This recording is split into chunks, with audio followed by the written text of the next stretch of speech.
नमस्कार। आज हम लोग प्रीमेच्योर एजुकेशन यानी कि शीघ्र पतन के बारे में चर्चा करने वाले हैं। इसमें हम बात करते हैं कि संभोग काल में समय से पहले ही जो अगर वीर स्खलित हो जाता है उसे शीघ्र पतन कहते हैं। विख्यात यौन रोग विशेषज्ञ जो जॉनसन थे उनका ये मानना था कि जब व्यक्ति अपने आप पर या फिर हम लोग बात करें कि जब खुद पर कंट्रोल नहीं रख पाता है तो ऐसी स्थिति में वह स्खलित हो जाता है और इस बीमारी को हम लोग शीघ्र पतन कहते हैं। इसमें बार बार प्रयास करने पर असफलता ही हाथ लगती है। बचपन से ही जो आदतें खराब रहती हैं उन वजह से भी ये समस्या बाद में सामने आती है।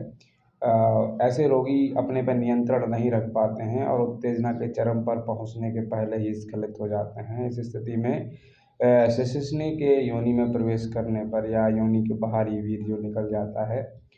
अगर बात करें बहुत सी परिभाषाओं द्वारा ऐसा बताया है कि ऐसी स्थिति जिसमें व्यक्ति शिश्न या पेनिस का उसमें योनि में मतलब कुछ प्रवेश कराने से पहले ही 30 सेकंड में वीर्य स्खलित कर देते हैं। शिश्नी की योनि में प्रवेश के पश्चात व्यक्ति पूरे 1 मिनट तक अपने वीर्य को रोक कर नहीं रख पाता है, ऐसा भी रहती है। हर व्यक्ति में इसकी कई स्थितियाँ होती हैं और अलग अलग लेवल पे रहता है। ऐसा नहीं है कि डेफिनेशन के अंतर जो आ गया कि यही है क्या, थोड़ा सा और अलग हो सकता है। कुछ लोग योनि प्रवेश के पूर्व होने वाले वीरपात को, कुछ योनि प्रवेश के तुरंत बाद होने वाले वीरपात को, तो कुछ योनि में प्रवेश के 10-12 सेकंड के बाद होने वाले वीरपात को शीघ्र पतन मानते हैं। यानी ऐसी स्थिति भी जनरेट हो जाती है कि देख के ही स्खलन हो जाता है। हर व्यक्ति के लिए अलग थोड़ा थोड़ा डेफिनेशन हो जाएगी। तो रतिक्रिया प्रवृत्त होने वाले से लेकर वीर पतन तक का समय 2 से 4 मिनट तक का होता है। वैसे जो सामान्य है कि 2 से 4 मिनट रहना चाहिए। अगर 2 मिनट में ही यदि स्खलन हो रहा है तो वह भी शीघ्र पतन ही कहलाएगा, ऐसा है। पर कुछ लोगों को तो यौन क्रिया में संलग्न होने से पूर्व प्राक क्रीड़ा में ही वीरपात हो जाता है, यानी काफ़ी गंभीर स्थिति बन जाती है। चरम सीमा पर पहुँचने के लिए पूर्व व्यक्ति कई कालों से गुजरता है। इसमें क्रमशः व्यक्ति उत्तेजित हो जाता है और चरम सीमा पर उत्तेजना के कारण उसके लिंग में कुछ मांसपेशियां हैं वो संकुचित हो जाती हैं और वह स्खलित हो जाता है। परंतु यही अवस्था शीघ्र पतन के व्यक्ति में इतनी कम होती है कि वह उत्तेजना काल के साथ ही चरम सीमा पर पहुंचने लगता है। इसी वजह से वह ज़्यादा देर इस क्रिया में नहीं लग पाता है और दोनों को आनंद नहीं मिलता है। अधिकतर बात करें तो 30 से 60 सेकंड तक का समय किसी भी काम उत्तेजना को शांत करने के लिए पर्याप्त रहता है। अगर इस तरीके से किया जा रहा है तो पूर्व में भली प्रकार प्रेम कीड़ा या फिर हम लोगों ने जिसे कहें प्रीकॉइटल सेक्स प्ले करके बोलते हैं की गई हो और स्त्री ज़्यादा कामोत्तेजित हो गई हो, ऐसे में स्त्री जल्दी ही चरमोत्त सीमा पर पहुंच जाती है। बात करें कि जैसे पुरुष के यौन संबंधी रोगों में शीघ्र पतन सबसे प्रमुख है, जो आसानी से बहुत सारे लोगों को हो जाता है।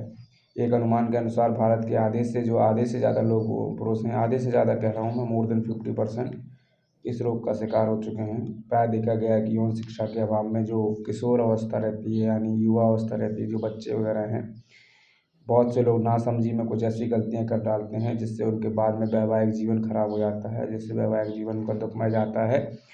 और आज की अवस्था में, आज के जीवन शैली में ज़्यादातर लोगों के साथ ऐसा हो रखा है, तो क्योंकि वो बचपन से उन्हें कोई शिक्षा नहीं दी गई और बचपन से ही वो इस चीज़ को ख़राब कर लेते हैं। बाद में उन्हें दुख का सामना करना पड़ता है, डाइवोर्स जैसी स्थितियाँ उत्पन्न हो जाती हैं। सामान्यतः स्वस्थ और सामान्य पुरुषों में सहवास काल 4 मिनट से लेकर 10 मिनट तक होता है और इस काल में बात करें, इस काल में मध्य स्त्रियां भी स्वयं को उत्तेजित कर लेती हैं तथा संतुष्टि भी प्राप्त कर लेती हैं। स्त्रियों की काम तुष्टि के लिए पर्याय समय होता है। कुछ पुरुष संयम होते हैं जो नियम पालन करके समागम अवधि बहुत अधिक बढ़ा लेते हैं। 1989 की बात है, मैं बात करता हूँ कि स्वीडन में गुप्त रूप से संपन्न हुई एक स्त्री पुरुष समागम प्रतियोगिता में प्रथम स्थान प्राप्त करने वाले जो दंपत्ति थे, पति पत्नी, उनका समागम काल 25 घंटे 37 मिनट था। यानी शीघ्र पतन के रोगी का समागम काल बहुत कम होता है। पहली बात तो प्राय इस रोग के मरीज जो 2 मिनट में भी स्त्री प्रसंग नहीं कर पाते हैं। कभी कभी तो यह 10-15 सेकंड भी समय रहता है, स्खलित हो जाते हैं, या पत्नी इस तरह जो भी स्थिति बने उसमें ऐसा होता है। शीघ्र पतन कोई वंशानुगत या फिर कहें वंश से आने वाली बीमारी नहीं है या छूत का रोग भी नहीं है। इसके लिए पुरुष स्वयं दोषी होता है, उसने स्वयं ही इसको तैयार किया होता है। शीघ्र पतन का रोगी चाहकर भी अपने वीर को रोक नहीं सकता, वो अगर चाहेगा भी तब भी नहीं रोकेगा, स्खलित हो ही जाएगा वो।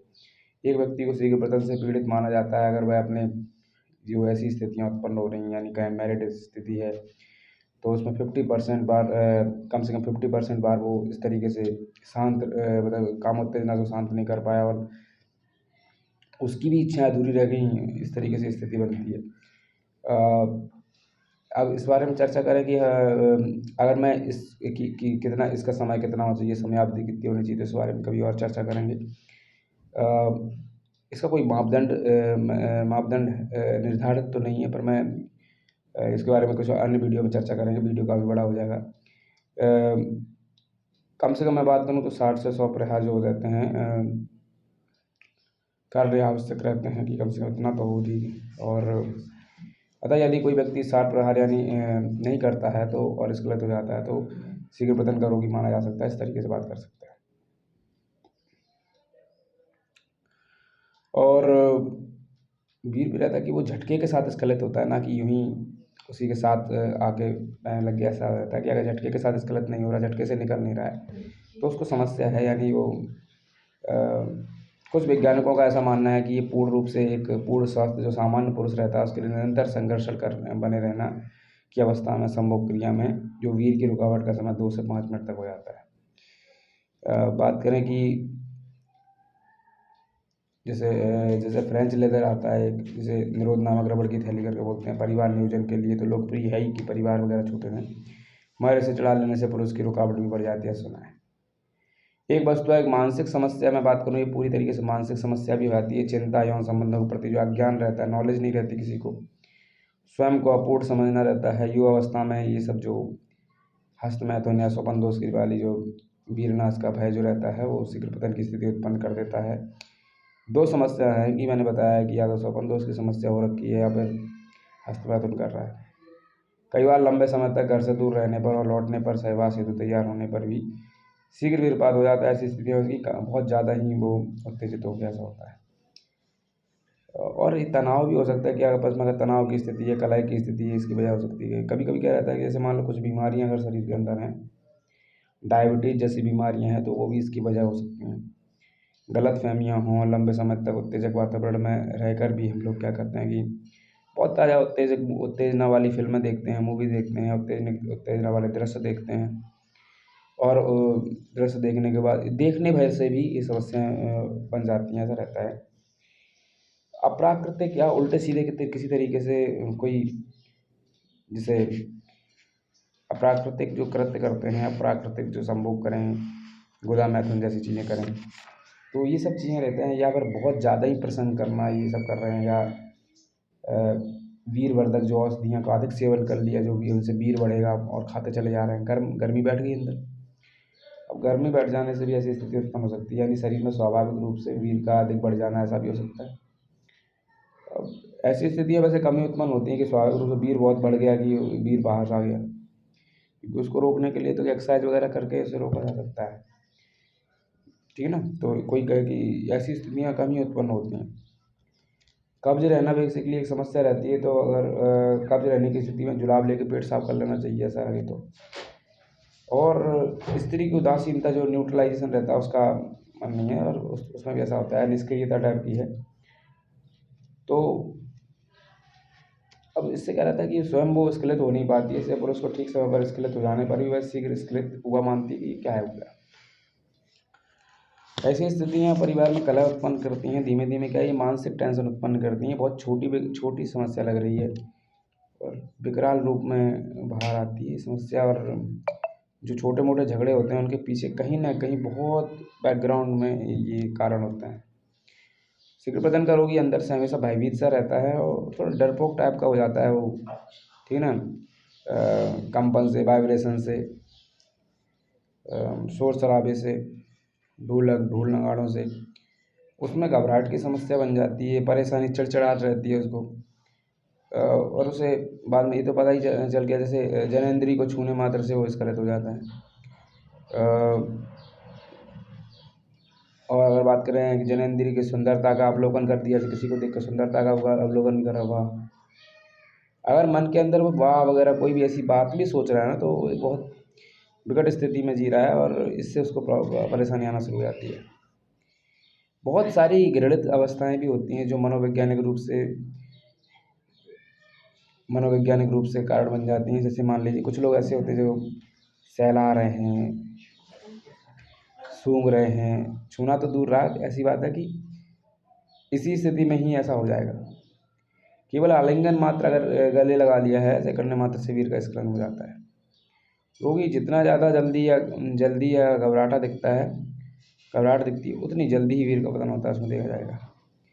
रोगी में निराशा आ जाती है। देखिए कुछ लोग ऐसे भी हैं, जैसे ऐसे होते हैं कि गर्भ धारण के वजह से कि गर्भ ना आ जाए, ठीक ना, कपड़े पहने उसको क्या करेंगे, काम उत्तेजना को शांत करने की कोशिश करेंगे, इस सब उसको शीघ्र पतन हो जाता है। वैसे और भी स्थितियाँ, ये तो बहुत जनरल स्थिति मैं बोल रहा हूँ, जनरल स्थिति है। शीघ्र पतन का असर सबसे ज़्यादा जैसे पुरुष पर तो पड़ेगा, साथ में स्त्री पर भी बहुत ज़्यादा पड़ जाता है, क्योंकि शीघ्र पतन से ग्रस्त जो पुरुष है उसकी कामोत्तेजना शांत नहीं होती, इससे बार बार कामोत्तेज होती है। इससे क्या रहता है, उसकी अगर शांति उसके मन में नहीं आती तो उधर क्षेत्र में लगातार दर्द बना रहता है, उसके वास्ती और उधर क्षेत्र में दर्द बन जाता है उसके। तो यानी कोई जो भावना, सिर्फ भावना नहीं रहती, फिजिकल रूप में क्या रहता है कि सिम्टम्स बन के निकलती हैं। तो सोचिए जो मानसिक चीज़ थी वो फिजिकल रूप से शरीर में दर्द बन के उभर आती है। तो अब और देखिए, जिस फिजिकल रूप में ऐसे भी ये दर्द मैंने बताया, बॉडी का दर्द बता दिया, शरीर परिवार में तनाव जैसी स्थिति, या फिर आपस में परिवार तनाव जैसी स्थिति बन जाती है, और सारा का सारा दोष इसमें पुरुष का हो जाता है। सीधा सीधा दोष है कि यहाँ पर अज्ञान का दोष है, कि अज्ञानता रही और उसका पूरा दोष उसको रहा। वो संयम नहीं बरत पाया, उसने जीवन समाप्त कर लिया। पति पत्नी में जो तनाव या कलह की बात करें, इसका परिणाम निकल सकता है बाद में। कभी कभी मधुमेह जैसी बीमारी भी इसकी एक वजह हो सकती है। जैसे डायबिटीज़ है, डायबिटीज़ वाला तो पुरुष रहेगा ही इससे। इन स्थितियों में रहते हुए बार बार प्रयत्न करने पर भी उसे असफलता ही मिलती है। पति में कुंठा रहेगी, हीन भावना रह जाएगी। यौन संबंधों से बात करें या पत्नी के पास जाने से, किसी भी काल में यार बात करें कि कतराएगा ही वो। और ऐसे पुरुष से धीमे धीमे नफरत सी मन में पनपने लगती है स्त्री के लिए, स्त्री को भी पनपने लगती है, नफरत सी पनपने लगती है, उसके घृणित भावना पनपने लगती है कि सही तरीके से वो उसको पुरुष नहीं मानती। धीमे धीमे क्या रहता है कि फिर पुरुष भी मन में सोचने लगता है, और उसको भी महसूस होता है कि अरे मैं सही पुरुष हूँ नहीं, मैं पुरुष ही नहीं हूँ सही तरीके से, पूर्ण रूप से पुरुष नहीं हूँ, ऐसा मानने लगता है वो।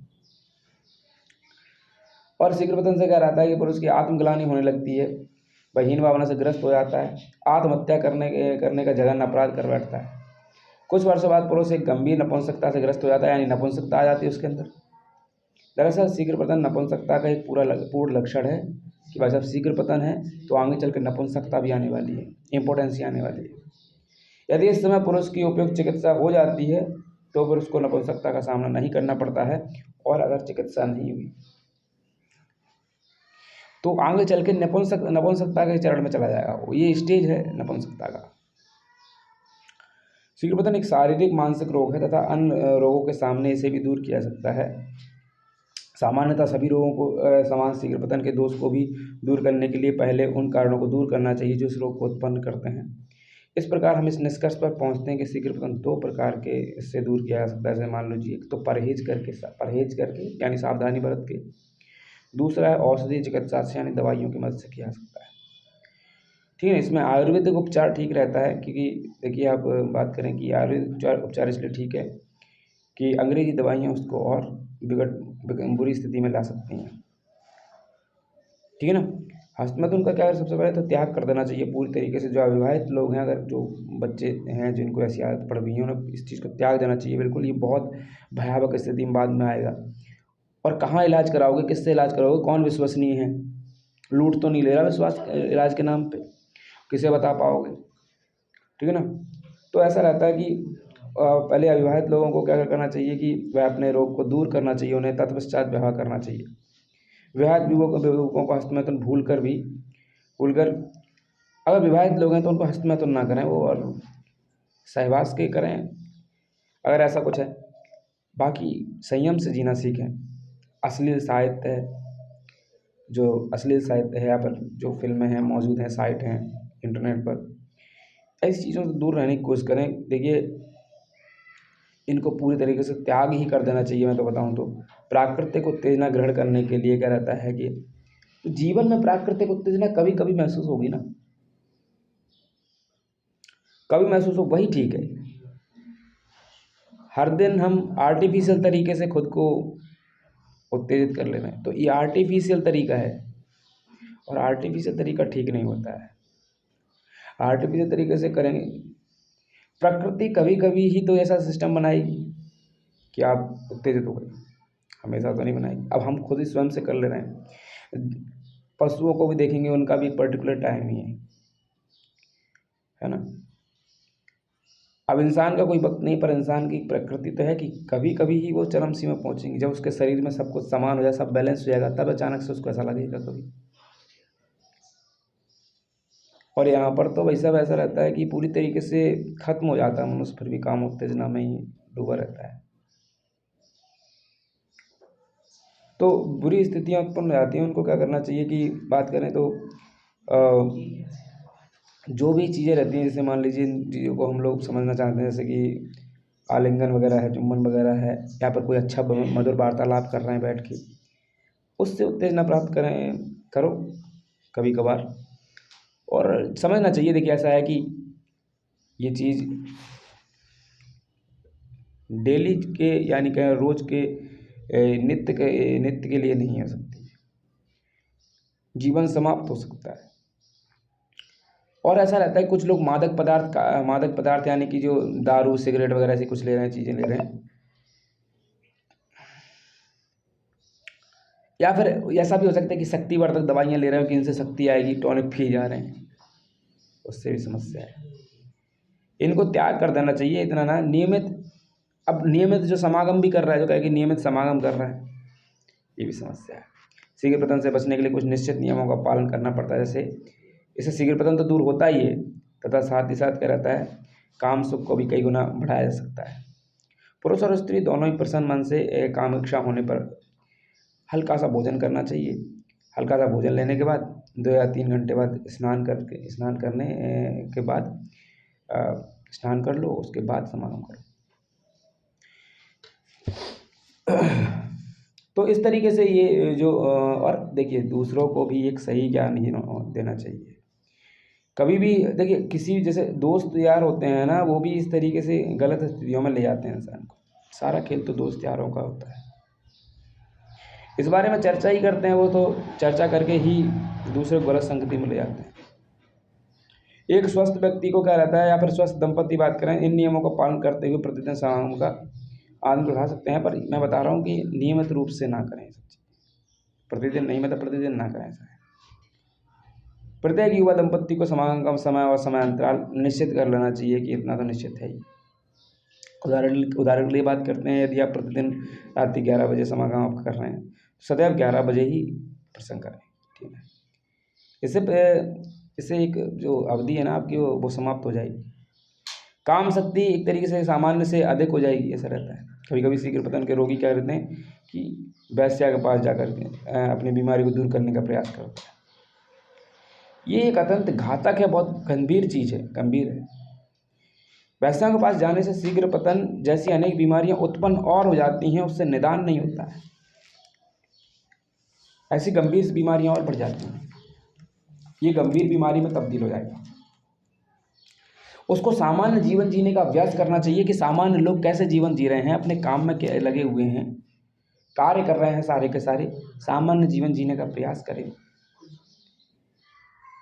नियमबद्ध तरीके से उसको अपना जीवन व्यतीत करना चाहिए, उसको दिनचर्या तैयार करना चाहिए। इसके लिए क्या रहता है, प्रातःकाल निश्चित समय पर उठना चाहिए, उसे सुबह उठे, समय पर वो जलपान करे, पानी वगैरह पिए, दोपहर और रात का भोजन लेना चाहिए उसको, ठीक है। नियमित रूप से कोई व्यायाम करे, छोटा मोटा व्यायाम करता रहे, कम से कम उसे 8 घंटे की नींद ले। वो सोते समय नैतिक मूल्यों से युक्त बाल साहित्य, नैतिक मूल्य, धार्मिक किताबें, धार्मिक साहित्य पढ़ने चाहिए। धार्मिकता में विश्वास करना चाहिए इंसान को। जैसे जैसे धार्मिकता से इंसान दूर हो जाता है, धार्मिकता से दूर हो जाता है, उसको भी ये वाली समस्या लग जाती है। और अति धार्मिक हो जाए तब भी होती, मतलब धार्मिकता होनी चाहिए, सीधी सीधी बात। और एक मैंने आपको बताया कि जैसे हस्तमैथुन कर रहा है कोई व्यक्ति, तो उससे भी इसके दुष्कर्म झेलने को मिलेंगे उसको।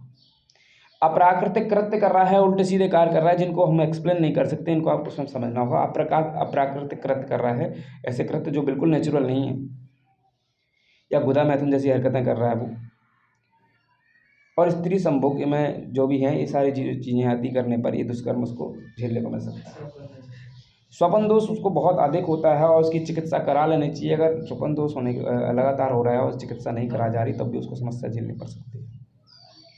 अधिक बाजीगर या कहें वीरवर्धक औषधियाँ खा रहा है, तो इसको भी समस्या होती है। मैंने जस्ट अभी थोड़ी देर पहले आपको बताया। एक बात और बताई मैंने, कब्ज रहने वाली बात बताई। कब्ज रहने की स्थिति में कब्ज निवारक औषधियाँ उसको लेनी चाहिए ताकि पेट साफ रह सके उसका। गुप्तांगों में कोई स्थानीय रोग, जैसे मान लीजिए उसको सुजाक है, ऐसी कोई बीमारियां हो तो उसको चिकित्सा करा लें, क्योंकि अगर गुप्तांग में ऐसे रोग हैं तो उससे भी ये सब समस्या हो सकती है। दो संभोग क्रियाओं के बीच अधिक दिनों का अंतराल, बहुत एक अधिक दिनों का, जैसे मान लीजिए जो वैसे लोग हैं, क्या नाम है, जो शादीशुदा लोग हो गए हैं, उनकी बात कर रहा हूँ मैं, ठीक है। अब यहाँ पर ठीक है, दंपतियों की बात करें तो दो संभोग कालों के बीच में अधिक दिनों का अंतराल ना रखें, ज़्यादा अंतराल ना रखें। एक पर्टिकुलर टाइम ड्यूरेशन रखें कि इतने बात कर लेते हैं आप, अगर निश्चित रूप से करने में आपकी बहुत इच्छा है।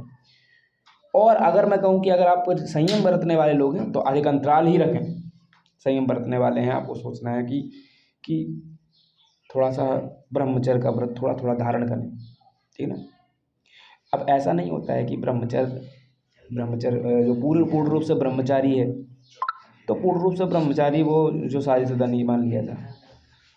पर जो व्यक्ति शादीशुदा है वो भी ब्रह्मचर्य का पालन कर सकता है, बीच बीचों से थोड़ा सा ब्रह्मचर्य व्रत का यानी संयम का पालन करना चाहिए।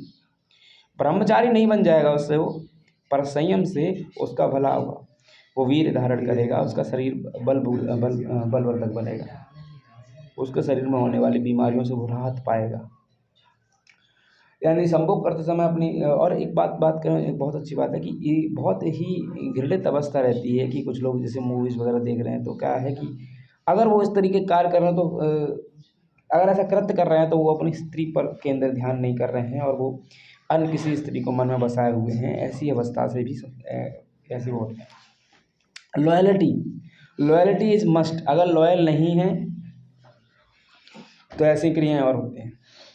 ईश्वर ने नियम बनाए हैं, ईश्वर के नियम हैं कि तुम्हें वफादार रहना ही होगा। वफादारी तुम्हारे साथ नहीं है तो तुम्हारा, देखिए, तुम्हारे साथ ऐसा होगा, ठीक है ना। यानी जो मानसिक चीज़ है वो शारीरिक बन के सामने जनरेट हो जा रही है। अब भी ना विश्वास कर पाओ तो क्या, इससे रहता है जो प्राग की कीड़ाएँ रहती हैं, जैसे आलिंगन कर लेना, मर्दन कर लेना, बूस्ट वगैरह या जो भी कुछ है, ये सब चुंबन वगैरह ये सब चीज़ें करते हैं, तो इन चीज़ों से प्राग कीड़ाओं से वो किसी तरीके से उनको दूर रखते हैं।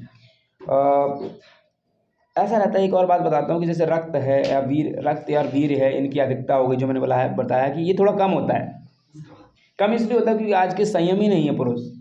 अब संयम ही नहीं है तो ये वाली समस्या तो कम ही होगी ना उनको। जैसे मान लीजिए उसके शरीर के अंदर रक्त और वीर्य ज़्यादा हो गया, उसकी अधिकता के कारण क्या रहता है, उसको शीघ्र पतन हो जाता है। तो इससे क्या रहता है कि या फिर कहें कि तो फिर ऐसे व्यक्ति क्या करें, ऐसे व्यक्ति थोड़ा कम भोजन कर देना चाहिए कि प्रोटीन बहुत ज़्यादा ले रहा है वो, ठीक है। ऐसे व्यक्ति को आप वीरवर्धक पदार्थ जैसे कि मान सकते हैं कि मांस हो गए, मछली हो गए, अंडे हो गए, घी हो गए, उड़द की दाल हो गई, इस आदि का सेवन नहीं करना चाहिए, उसे कम कर देना चाहिए। और वैसे मैं बताऊं कि जिन लोगों को है भी वो भी कम करें। अब समस्या क्यों, क्योंकि इससे उत्तेजना बढ़ रही है, मांस, मछली, अंडे, घी, इसकी जो एनर्जी है उसे संभाल नहीं पा रहे हैं, तो फिर ये कर रहे हैं, ऐसा करना चाहिए, ठीक है। तो अधिक स्त्री संसर्ग नहीं करना चाहिए वाली बात ध्यान रखें, बिल्कुल नहीं करना चाहिए। शीघ्र पतन के रोगी को चाहिए कि भाई संभोग की सही तकनीक जो होती है हमारी इसमें, उनको अपनाएं, ठीक है ना। थोड़ा चिकित्सक से परामर्श लेना ही चाहिए, ठीक है ना। इसके बारे में अभी थोड़ा सा चर्चा करूँगा। इसके अतिरिक्त अन्य कारण जैसे वैश्या हो गई, कॉल गर्ल हो गई, गंदी या कुरूप, अपने से अधिक आयु की कोई स्त्री हो गई, वृद्धा जिसके प्रति आपकी रुचि नहीं है, इंटरेस्ट नहीं है, ऐसों के साथ अगर कोई इस तरीके से संभोग वगैरह करता है तो भी उसको विकट स्थिति, ऐसी गंदी स्थिति उत्पन्न होती है। शारीरिक एवं मानसिक जो थकान रहती है संभोग के प्रति संभोग करते समय दर्पण को देखना, कामोत्तेजित चित्रों को देखना, स्त्री का तैयार नहीं रहना, इससे स्त्री पुरुष स्खलित हो जाता है और पुरुष पर्याप्त रुकावट के लिए प्रयत्न करते हुए भी शीघ्र ही स्खलित हो जाता है। अच्छा, किशोर और किशोरियों की बात करें, जो बच्चे वगैरह हैं उनकी बात करें तो उनके लिए बात करें तो ये एक दूसरे के प्रति बहुत आकर्षित हो जाते हैं। वे एक दूसरे के लिए को पाने के लिए क्या करते हैं, सदैव विशेष प्रकार की बेचैनी से अनुभव करते हैं। यह स्थिति अविवाहित युवकों और युवतियों से में अधिक होती है। इस प्रकार का आकर्षण उनमें एक विशेष प्रकार की उत्तेजना उत्पन्न करता है, जिससे उन्हें अजीब सा सुख मिलता है, बड़ा अच्छा लगता है उन्हें। इस प्रकार का सुख अश्लील साहित्य पढ़ने पर भी उन्हें मिलता है, उन्हें अच्छा लगता है। हमारे देश में अश्लील साहित्य बात करें, ये जो साइट्स हैं बहुत सरलता से प्राप्त हो जाती हैं, उन्हें सरलता से प्राप्त करने में कोई समस्या भी नहीं होती इंसानों को। अब इतनी लोकप्रिय हो गई हैं कि छोटे छोटे बच्चे वगैरह भी हैं, कोई बच्चा अछूता नहीं रहा है। हर बच्चे उन साइटों तक पहुंच चुके हैं। अब उन्हें बहुत सी युवा वृद्ध तक, ऐसे युवा और वृद्धों की बात करें, वो तक पढ़ने के शौकीन है, वो तक देखने के शौकीन है। कैसे रोकूं, कौन समझाएगा। हम बात करें, इनका सीधा सीधा प्रभाव हमारे मनोवैज्ञानिक मानस पे पड़ता है, मानस से शारीरिक पे पड़ जाता है। कभी कभी तो लोग असली ये सब चीज़ें इस तरीके से देखते हैं कि स्खलित हो जाते हैं। इसके अतिरिक्त एक हस्तमैथुन की आदत भी डेवलप कर लेते हैं अपने अंदर। इससे शीघ्र उत्तेजना उत्पन्न होती है। इससे समन की उचित व्यवस्था न होने पर हस्तमैथुन ही एक उपाय रह जाता है। विवाहित पुरुष तथा स्त्रियां भी इसे अधिक उत्तेजना की अवस्था में समागम करने पर शीघ्र पतन के शिकार हो जाते हैं। पुरुष ही हैं इसमें, वैसे पुरुष है मेन चीज़, पुरुष को होती है समस्या। और फिर बाद में ये नपुंसकता के रूप में जन्म लेती। सबसे बड़ी ये समस्या कि नपुंसकता की ओर जाएगा। किन्हीं कारणों से लंबे समय तक अगर संभोग क्रिया का अवसर नहीं मिल पाता है, उसके कारण वीर में शुक्राशयों में एकत्रित होता रहता है और पुरुष की कामेक्षा बहुत बढ़ जाती है तथा उसके गुप्तांगों में उत्तेजना अधिक रहती है। अतः पहली बार या शुरू में 1-2 बार स्त्री संभोग करने पर शीघ्र पतन हो जाता है। हस्तमैथुन के समय कठोर घर्षण से शिशुन्मुंड यहाँ पर कहें कि जो स्थित तंत्रिकाओं के अंत जो रहते हैं, एंड्स, अधिक संवेदनशील हो जाते हैं और जो संभोग से पूर्व या उसके दौरान शीघ्र ही वीर को स्खलित कर देते हैं, अर्थात शीघ्र पतन का रोग हो जाता है। शीघ्र पतन से आंशिक नपुंसकता हो जाती है, यानी कहें कि आंशिक नपुंसकता, क्योंकि जो व्यक्ति ठीक से लिंग के माध्यम से स्त्री समागम नहीं कर पा रहा है और वो शिश्न के खड़े होने पर भी क्या कर लेगा, क्या लाभ है उसके। कुछ दिनों के बाद ऐसे व्यक्ति में पूर्ण नपुंसकता आ जाती है। याद रखिए, देखिए एक बात है, या बहुत ज़रूरी बात है, ध्यान रखिए कि संभोग से पूर्व जो प्राक क्रीड़ाएँ रहती हैं, जो भी बोली गई हैं प्राक क्रीड़ाएँ हैं, तो उसमें क्या रहता है कि तो जो भी सेरन उससे पैदा की जाती है, उससे मैथुन क्रिया में लग जाने पर वीर स्खलित शीघ्र हो जाता है। इतना ही नहीं, हम बात करें कि वीर के शीघ्र स्खलित होने के भय से पुरुष सोचता है कि जितनी जल्दी हो सके ये समागम कर लो, ठीक ना, तो उतनी रुकावट अधिक रहेगी, वो सोचता है, ठीक ना। इस जल्दी में वह क्या करता है, उसको भली भांति मतलब बड़ी भांति उसको क्या करता है कि स्ट्रेट भी नहीं कर पा रहा, मतलब खड़ा नहीं कर पा रहा और योनि में प्रविष्ट करा देता है। जो वैश्यागमन है, यानी सबसे बड़ी बात करें कि बुरी चीज़ें हैं, यानी वैश्यागमन, शीघ्र पतन का एक महत्वपूर्ण कारण वैश्यागमन भी है। प्राय देखा गया कि कुछ पुरुष अपने कुछ जो भी स्त्री है उनको उपेक्षा करके वैश्यागमन, यहाँ पर गए पर स्त्रीगमन, वैश्यागमन जरूर नहीं है, पर स्त्रीगमन हो सकता है। यहाँ पर वैश्या एक स्त्री तो है, तो पर स्त्री यानी किसी पराई स्त्री से गमन का सहारा लेने लगते हैं, अथवा पत्नी मायके चलेगी, माँ धर्म की स्थिति है, वैश्यागमन का सहारा लेते हैं। इसके साथ साथ उनके क्या रहते हैं, अनेक अविवाहित या फिर कहें विधवा वैश्यागमन करते रहते हैं, जैसे पत्नी वगैरह मर जाती है तो वो भी करते हैं। 3 प्रकार से शीघ्र पतन पैदा करता है। पहला तो है कि वेश्या में समागम काल में उत्तेजना नहीं होती, अतः उसके समागम करने पर पुरुष की उत्तेजना में धीरे धीरे कमी होने लगती है। तो उत्तेजना उसके अंदर होनी चाहिए, ऐसा रहता है। ये सिर्फ फीलिंग नहीं है, ये सारे फिजिकल रूप में बाहर निकल के आ रही चीज़। और वैश्यागमन करते समय पुरुष को पुलिस या बदनामी का भय रहता है, तो यह भय उसे शीघ्र फुर्सत पाने के लिए बाध्य कर देता है। और तीसरा सामान्यतः रहता है कि वैश्या एक दिन में कम से कम 10 से लेकर 30 पुरुषों से साथ समागम कर रही है। ऐसी स्थिति में अति समागम के कष्ट से बचने के लिए वह यौनांग में एक विशेष प्रकार की क्रीम लगा लेती है, जिससे पुरुष शीघ्र स्खलित हो जाते हैं। और ये आपको बीमारी ला के देती है शरीर में। जीवन में पहली बार जो संभोग करने वाले जो युवक रहते हैं, प्रारंभ में जो 4-5 प्रयत्न जो में असफल हो जाते हैं। इसका प्रमुख कारण अनुभव की कमी हो सकती है, मानसिक तनाव हो सकता है, या अवसर पर ये शीघ्र या अतिशीघ्र स्खलित हो जाते हैं।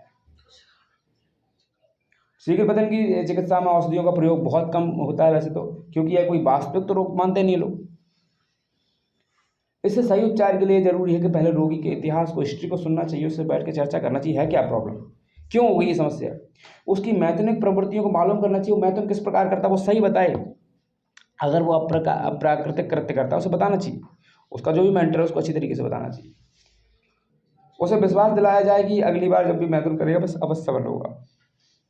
यदि रोगी को बताए विवरण से पता लगे कि वह ऐसे वातावरण में रहता है जहाँ बार बार उसे कामोत्तेजना मिलती है, वह बहुत जल्दी जल्दी हस्तमैथुन अथवा स्त्री के साथ मैथुन करता रहता है, ऐसे रोगी को तंत्रिका तंत्र में रुकावट आ जाती है, यानी जो उसकी तंत्रिका तंत्र है जो उसमें प्रॉब्लम आ जाती है, नर्वस सिस्टम। अतः इन रोगियों को कुछ दिनों तक इन बातों से बचाकर ब्रह्मचर्य पालन करने का सुझाव देना चाहिए कि ब्रह्मचर्य पालन करो भाई साहब। उसे बता दिया जाए कि उसे संभोग से दूर रहना ही, मानसिक संभोग जैसी अश्लील पुस्तकें या स्त्रियों के साथ अच्छा बात करें जो शारीरिक संभोग ये है, और मानसिक संभोग क्या है, मन को एहसास दिलाना, मन को खुशी दिलाना, ऐसे दृश्यों को देखना। तो मानसिक संभोग से दूर रहना है। मानसिक संभोग क्या होता है कि किसी भी चित्र को देख के, चलचित्र को देख के, मूवीज को देख के, किसी मानसिक संभोग, ये भी तो मानसिक संभोग है कि किसी स्त्री से अच्छी बातें कर रहे हैं, उससे आपको एहसास हो रहा है, तो ये भी गलत है। हरकतों से बचना चाहिए ताकि उसके संपूर्ण तंत्रिका तंत्र में कुछ दिनों के लिए विश्राम मिले। यानी तंत्रिका तंत्र, बार बार तंत्रिका तंत्र को आप एक्साइटेड कर रहे हो, नर्वस सिस्टम को बार बार एक्साइटेड कर रहे हो, तो ये क्या हो रहा है, समस्या है ना। यानी हम आर्टिफिशियल तरीके से अगर उसको एक्साइटेड करें तो गलत है, नेचुरल तरीका अलग। इसके साथ रोगी को कोई सामक औषधि यानी सेडेटिव भी देना चाहिए। इसके लिए क्या कर सकते हैं, पोटेशियम ब्रोमाइड आती है, पोटेशियम ब्रोमाइड एक सही औषधि रहती है। आजकल सामान्य रूप से हम बात करें कि जो ट्रैंकुलाइजर्स आते हैं उनका प्रयोग किया जाता है, ट्रैंकुलाइजर्स का, या हिप्नोटिक्स दवाइयाँ भी औषधियाँ आती हैं। शुरू में रोगी को इनकी जो आधी गोली सुबह लेनी चाहिए, आधी रात में दी जाती है। इससे रोगी का जो टेंशन होता है पहली बार कम हो जाता है। औषधि सेवन करने से 1 घंटे बाद वो संभोग कर सकता है, ठीक है ना। पूर्ण आराम न मिलने पर गोली रात में सोते समय दी जानी चाहिए, और धीरे धीरे इसको बंद कर देना चाहिए। फिर रोगी को ऊपर असर देखना चाहिए कि अब बंद होने के बाद अब ठीक है करो। ज़्यादा समय तक दवाई लेने से इसकी लत लग जाती है, और ऐसे में सिर्फ समूह वाली रात को ही ट्रैंकुलाइजर लेनी चाहिए, ऐसा रहता है। इस वर्ग के नीचे जो, जैसे मैं बात करता हूँ, जैसे लिब्रियम है, 10 मिलीग्राम की एक टिक्की आती है लिब्रियम नाम की, एक वैलियम है, ये 5 ग्राम की आती है, एक कंपोज करके है 5 मिलीग्राम की आती है। अच्छा सुनो, ये वाली बात है कि डॉक्टर से प्रिस्क्रिप्शन के बिना कभी हमें नहीं यूज़ नहीं करें, ठीक है ना। चिकित्सक से प्रिस्क्रिप्शन करें, बात करें, चर्चा करें, यूँ ही नहीं कि स्वयं से हम करें। जैसा कि आपको जैसे बताया कि इनमें से रोगी को ट्रैंकुलाइजर्स किसी भी औषधि में आधी गोली सुबह और आधी गोली रात को सोने से पहले 10-15 मिनट तक पहले खिला देनी चाहिए। औषधि का सेवन करने से 1-1.5 घंटे बाद संभोग करना चाहिए। यदि 1 सप्ताह सेवन कराने से वांछित लाभ नहीं हो रहा उससे, तो रोगी को पूरी 1 टिकिया रात्रि में सोते समय देनी चाहिए। जब रोगी बताए कि उसे लाभ होने लगा है, उसे ठीक लगने लगा है, तो उससे कहा जाए कि भाई 1 टैबलेट का सेवन केवल उसी रात्रि को करे जिस रात्रि को संभोग करने वाला है, और उसके बाद धीमे धीमे उस गोली को छुड़वा दें। ये औषधियाँ इतनी सफल रही हैं वैसे बात करें तो, कि जो वेस्टर्न देश हैं, वेस्टर्न वर्ल्ड हैं, इन्हें हैप्पी पिल्स का नाम दे दिया गया, कहते हैं हैप्पी पिल्स हैं, क्योंकि भाई सब टेंशन को दूर कर रही ना, सेडेटिव हैं, सेडेटिव्स, ट्रैंकुलाइजर्स हैं। आयुर्वेदिक चिकित्सा में हम बात करें तो यदि उपरोक्त दवाइयों की हम लोग बात करें कि अगर रोगी को वांछित लाभ होता है, दिखाई नहीं देता है, जैसे नहीं होता है, तो उसे फिर देसी चिकित्सा करनी पड़ती है। उसके लिए कुछ जैसे दवाइयाँ हैं, मदनानंदक मोदक करके आती हैं, आदि दी जाती है, ध्यान रखें। तो यदि कामोत्तेजना अधिक होने के कारण शीघ्र पतन हो जाता है, उसको स्तंभन वटी एक रहती है, स्तंभन वटी, उस वटी को क्या करो, 1 गोली रात को सोने से आधे घंटे पहले दूध के साथ सेवन करें, और जो स्पीमैन फोर्ट रहता है उसकी 2-2 गोली सुबह शाम 6 सप्ताह तक लें। साथ ही सेशन मुंड पर जरा जो न्यूपर कैनाल करके आता है, न्यूपर कैनाल मरहम आता है, उसे लगाएं, और या फिर बुटाइल क्रीम आता है लगाएं, अथवा जाइलोकेन जो 2% की जेली को सेशन मुंड पर लगा लें। तो ऐसा करने से सेशन मुंड संवेदन शून्य हो जाता है, शून्य टाइप का हो जाता है। अब शून्य हो जाएगा तो उससे क्या रहता है कि मरहम या क्रीम लगाने अथवा चौपड़ने के बाद आधा पौन घंटे बाद सम्मुख करेंगे तो देर से स्खलित होने तथा अथवा लिंग पर निरोध चढ़ाकर संभव कर सकते हैं, जिसे अपन फ्रेंच लेदर कहते हैं। इससे भी संवेदनशील समाप्त हो जाती है। यदि एक निरोध चढ़ाने से वीर के शीघ्र स्खलन को रोकने में सहायता नहीं मिल रही तो फिर 2 निरोध चढ़ाओ। शिश्नमुंड बहुत ज़्यादा ही सेंसिटिव हो गया है, उसकी नसें सिकुड़ गई हैं। ऐसा करने से निश्चित रूप में स्खलन में कुछ ना कुछ देर आएगी। स्तंभनकारी जो योग रहते हैं उनका प्रयोग करने से पूर्ण पौष्टिक औषधियाँ एवं आहार सेवन कर शरीर को बलशाली बनाएं, वीर युक्त बनाना आवश्यक है, जो कि कम से कम 2 से 6 माह तक नियमित रूप से ध्यानपूर्वक उचित आहार विहार का ध्यान रखने से हो सकता है। क्योंकि शरीर पुष्टि के अभाव में स्तंभनकारी योग सम्यक अपना कार्य नहीं करते हैं। प्रथम बाजीकरण करने वाले पुष्टिवारक जो योगों का सेवन कर शरीर को पुष्ट एवं बलवान बनाना ही एक उचित है, यानी शरीर को पुष्ट और बलवान बनाना जरूरी है। शीघ्र पतन से मुक्ति पाने के लिए जो मैंने बताया आपको, जो उपाय बताया उनको काम में लाना चाहिए। अथवा इसके साथ हम लोग निम्न प्रयोग भी कर सकते हैं कि ऐसा कर सकते हैं कि 41 दिन का एक प्रयोग बताता हूँ आपको, 41 डेज का। 41 डेज का एक प्रयोग सुन लो, इससे डेफिनेट काफ़ी आराम मिलेगा। ये तो सबको ही कर लेना चाहिए, ठीक है ना। जैसे पहला प्रयोग है कि अपन लोग बादाम ले आओ, मार्केट से बादाम ले आओ, है ना। 500 ग्राम ले आना, 500 मिलीग्राम ले आना। बादाम ले आओ, खसखस ले आओ और छोटी इलायची ले आओ और मिश्री ले आओ। मैं 4 चीज़ें बताई, ज़रा तो सुनो, दोबारा सुनो। बादाम, खसखस, इलायची, छोटी वाली इलायची, है ना। बादाम, खसखस, छोटी इलायची और मिश्री। बादाम 500 मिलीग्राम लाना, खसखस लाना 150 मिलीग्राम, छोटी इलायची लाना 20 ग्राम और मिश्री लाना 150 ग्राम, ठीक है ना। ये सारी चीज़ें। अब इन चारों को क्या करो, एक उसमें डालो, खलबत्ते में डाल के कूट लो, अच्छी तरीके से कूट लो, पीस लो, बारीक चूर्ण बना लो इसका। और प्रतिदिन क्या करो, इसे 2 बार 10-10 ग्राम या 250 मिलीलीटर 1 चम्मच में डाल के, ठीक है ना, दूध के साथ, ठीक है ना, सुबह उठ के, सुबह खाली पेट और रात को सोने से पहले सेवन कर लो, ठीक है ना। क्या क्या बताया मैंने बताया बादाम, मैंने बताया खसखस, मैंने बताया इलायची, मैंने बताया मिश्री, ठीक है ना। BKIM, बादाम, खसखस, ठीक है ना, इलायची और मिश्री, बाकिम, ठीक है ना। हो गया कि नहीं, बादाम, खसखस, इलायची और मिश्री। अच्छी तरीके से ध्यान रख लो, लिख लो उसे कहीं पे, वीडियो को थोड़ा सा पीछे करके भी देख लो और सुन लो। इन चारों का ऐसा कर सकते हैं। उसके बाद दूसरा प्रयोग है, फिर सेकंड प्रयोग, बादाम और शहद। बादाम कितना, उसमें 200 ग्राम, ठीक है ना, और शहद कितना, 400 ग्राम। तो आप क्या कर सकते हैं, प्रतिदिन क्या करो, 5 बादाम, उसमें से 5 बादाम निकालो, 5 बादाम, 5 बादाम क्या करो, तो रात को पानी में डाल दो, भिगो के डाल दो। दूसरा दिन क्या करो, प्रातः बादाम को छीलो बादाम को सुबह उठ के, और फिर उसे पीसो। साथ में क्या करो, इसमें 10 ग्राम थोड़ी शहद मिला के प्रतिदिन खाली पेट खा लो। यानी 2 प्रयोग करने हैं आपको, ये 2 प्रयोग करो। एक तो क्या मैंने बताया कि बादाम, खसखस और वो क्या नाम, इलायची और मिश्री, इनको पीस के रखना है, इसको सुबह शाम खाना है। और बादाम और शहद, तो बादाम को मैंने बताया रात को रख देना है, पानी में डाल देना, सुबह छिलका निकाला, पीस के शहद के साथ खा लेना। शरीर को पुष्ट करने के लिए कुछ चीज़ें हैं, जैसे मान लीजिए धोबा उड़द की दाल है, जैसे बिना छिलके वाली जो दाल आती है उसको कहते हैं धोबा उड़द की दाल। तो उसके सिल पर पानी के साथ पीसो और फिर कढ़ाई में घी डालकर क्या करो, उसे आग पर भूनो। जब सुर्ख हो जाए तब उसे उतार लो। अब गर्म दूध में उक्त घी में भुनी दाल को क्या करते, डालकर धीमी आग पर पकाना चाहिए। जब खीर जैसी वो बन जाए तो क्या रहता है कि तब उसमें क्या मिश्री डाल देते हैं, पीस के मिश्री डाल दी जाती है। उसके बाद क्या करते हैं, सुबह से थोड़ी मात्रा में सेवन कर सकते हैं। एक उपाय ये भी है। मैं 2 उपाय बता दिए, आप किसी भी उपाय को चुनना, ठीक है ना। पहले शुरुआत का एक उपाय बताया, पहला प्रयोग, दूसरा उपाय तो साथ में ही करना है, पहला प्रयोग दूसरा प्रयोग। अब मैं बता रहा हूँ कुछ और बातें बता रहा हूँ। इसकी खीर खाने से क्या रहता है, 45 दिन तक नित्य रहने से शरीर पुष्ट हो जाता है। और बहुत अच्छी बात है, अगर आप इतना सब कुछ कर पा रहे हैं, अच्छी बात है अगर आपके पास है। ऐसे ही एक और चीज़ रहती है, देखो एक और बहुत बढ़िया चीज़ बताता हूँ, शानदार चीज़ याद है मुझे, कि गाजर रहती है। गाजर, अगर हमारे पास गाजर है, गाजर का हलवा का अपन खा रहे हैं, गाजर का हलवा खा रहे हैं, आजकल गाजर बहुत मिल रही है, ठीक है ना, इस टाइम पर, सर्दियों के टाइम पर यहाँ पर। तो गाजर अगर कहीं पे गाजर मिल जाती है, जैसे गाजर कहीं पे भी मिल जाती है आपको, तो गाजर लो और गाजर से क्या करो, गाजर का हलवा बनाओ और गाजर का हलवा खाओ। तो गाजर का हलवा खाने से भी क्या रहता है कि वीर की पुष्टि होती है, संभोग शक्ति की वृद्धि होती है और शरीर में स्फूर्ति बढ़ जाती है।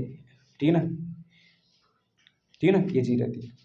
अधिकांश पुरुषों का ऐसा मानना रहता है कि जैसे मान लीजिए मदिरा है यानी शराब है, उसे पीकर संभोग करने से रुकावट पड़ जाती है, उनका ऐसा मानना है, ये पुरुष मानते हैं। ऐसा मानना थोड़ा सही भी है उनका। वास्तविकता है कि अल्कोहल क्या रहता है, दिमाग को चिंताओं से, टेंशन से दूर कर देता है और मांसपेशियों में हल्की सी शिथिलता आ जाती है, ठीक है ना, शिथिलता आ जाएगी। अब ऐसा रहता है कि ऐसी दूसरे शब्दों में कहें कि इससे जो सेडेटिव इफेक्ट आ जाता है, ठीक है ना, और आप रुकावट बढ़ने का श्रेय मदिरा को नहीं दे सकते, मतलब दारू को नहीं दे सकते कि रुकावट दारू की वजह से बढ़ गई, बल्कि इसलिए होता है कि उससे उसमें जो अल्कोहल है उसके अंदर प्रेजेंट रहती है, दारू के अंदर। उससे क्या रहता है कि उन रोगियों को, उससे क्या रहता है कि मतलब सेडेटिव इफेक्ट हुआ, यानी उससे टेंशन मुक्त हो गया थोड़ा सा वो। अतः शीघ्र पतन के उन रोगियों को जिनका दैनिक कार्यक्रम बड़ा ही व्यस्त रहता है अथवा जो कई बार संभोग में असफल हो चुके होते हैं, चिकित्सक क्या करते हैं कि उनसे कहते हैं, चिकित्सकों का ये कहना हो जाता है कि चिंता मुक्त करने के लिए कहते हैं एक दो पे अगर वो दारू ले लें तो जब रोगी मैथुन काल में कई अवसरों पर असफल रहा हो तो उसे सफलता प्राप्त कर सकता है वो। उसके बाद जब उसे लगने लगे कि ठीक है तो उसको सेवन बंद करना चाहिए, कहीं ऐसा ना हो फिर इसके लिए एडिक्शन हो जाए, और फिर इससे एडिक्शन हुआ तो इसका भी इफेक्ट है, मैंने बताया ना, इसका इफेक्ट फिर से सेक्सुअल लाइफ पे बढ़ गया, खत्म हो जाएंगे, इंपोर्टेंस तक पहुंच सकते हैं। इसके अलावा कुछ पेटेंट औषधियाँ भी रहती हैं, जैसे एनर्जिक है, मोटिव है, ओजेक्स फोर्ट है, ओजोमैन है, पालरवेन फोर्ट है, रेजुवाइट है, बिगो कैप है, विरिलैक्स है। ये डॉक्टर से प्रेस्क्रिप्शन के बाद, यानी कि चिकित्सक से प्रेस्क्रिप्शन के बाद ही ले सकते हैं आप। इसके बाद बात करूँ जैसे कुछ और मैं बताता हूँ कि आसन परिवर्तन कर सकते हैं और सही तकनीक का इस्तेमाल करना चाहिए और विशेषज्ञों की राह हम ले सकते हैं, ठीक है ना। इन बातों पर ध्यान दें। सामान्य रूप से बात करें तो मैं इतना सब कुछ जो मैंने आपको बताया, काफ़ी वीडियो बहुत बड़ा हो गया और बहुत सारी जानकारी भी मैं वीडियो में नहीं दे सकता, बहुत लंबा हो जाएगा वीडियो, बहुत बड़ा हो जाएगा वीडियो। सामान्य रूप से इतनी जानकारी की भी यदि अगर शीघ्र पतन के रोगी को समझ आ जाए और इसके अनुरूप वो चलने की कोशिश करे तो उसे लाभ मिल जाएगा काफ़ी। किंतु यही भी उसे ध्यान रखना चाहिए कि इस समस्या को सही निदान कराना ज़रूरी है। चिकित्सा के लिए किसी योग्य चिकित्सक के पास ही जाएँ। असल में इनके नाम पर झूठे दिखावे बहुत करने वाले लोग हैं जो बेवकूफ़ बना के पैसा ले लेंगे। आप क्या करोगे, किसे बताओगे कि आप इलाज कराने गए थे?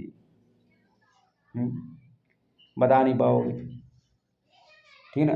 तो या फिर आप क्या कर सकते हैं, किसी साइकोलॉजिस्ट से मिल सकते हैं, साइकोलॉजिस्ट से मिलकर अपनी समस्या का निदान करवा सकते हैं। और इसमें देर नहीं करनी चाहिए, विलम्ब नहीं करनी चाहिए, क्योंकि अगर आपने देर की तो कल बड़ी भयानक स्थिति में पहुंच सकते हैं। मेरा तो यही सुझाव है। बाकी आप